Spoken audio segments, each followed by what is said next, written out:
حنا جد سعيدين بالنتيجه اللي حقق المنتخب الوطني اليوم بانتصار ديالو 2-0، وتنتمناو انه يفوز حتى في المقابله الجايه ان شاء الله باش نتاهلوا باريحيه، ونتمناو نمشيو لابعد وقت ممكن، ابعد دور ممكن، وفرحونا بزاف وجوج مقابلات مزيانين، كنتمناو لهم الخير والله يوفقوا ديما منتخب وطني مغربي. بسم الله الرحمن الرحيم. بالمناسبة ديال فوز الفريق الوطني المغربي بهدفين لصفر على المنتخب البلجيكي، نقدم للجمهور أو كل الجماهير الملالية تقدم أحر التهاني والتبريكات لصاحب الجلالة الملك محمد السادس بصفته الرياضي الأول، وتتمنى للفريق الوطني المزيد من الفوز والانتصار، لأن الفريق الوطني قدم ما لديه من الجهودات وقدم جميع ما يمكن تقديمه للوطن وللشعار ديالنا الخالد الله الوطن الملك، قدم له جميع ما يمكن تقديمه من شعارات ومن تضحيات.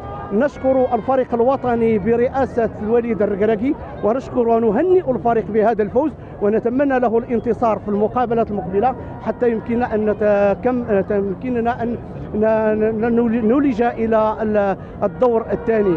وبهذه المناسبة الجالية الغالية التي يعبر فيها الشعب الملالي عن فرحته في الانتصار بهذه المقابلة، نقدم لجميع المغاربة أحر التبريكات والتهاني. السلام عليكم، واحد التحية خاصة لجمهور مدينة بني ملال وللجمهور المغربي عامة. احنا فرحانين بهذا الفوز ديال المنتخب الوطني المغربي على نظيره المنتخب البلجيكي 2-0. احنا فرحانين بزاف، وحنا والحمد لله بغينا ناخذوا كاس العالم، وعلاش لا.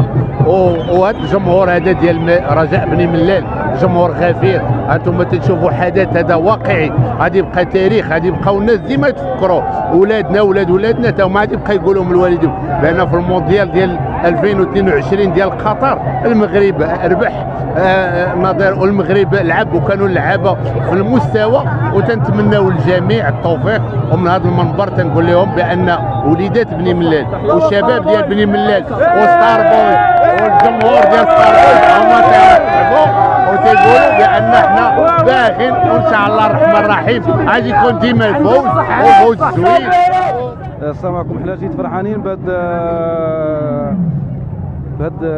الربح للمغرب، وحنا في مدينه بني ملال فرحانين بزاف ونتمنوا لهم يجيو لقدام ان شاء الله، واول مره تنغلبوا بلجيكا، ونتمنوا الخير للجميع.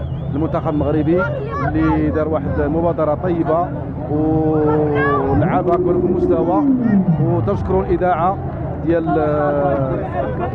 الفا بريس اللي فتحت لنا الفرصه هذه باش نلقيو هذه الكلمه هذه. هذا شي كاين. وفيف المغرب، وعاش المغرب.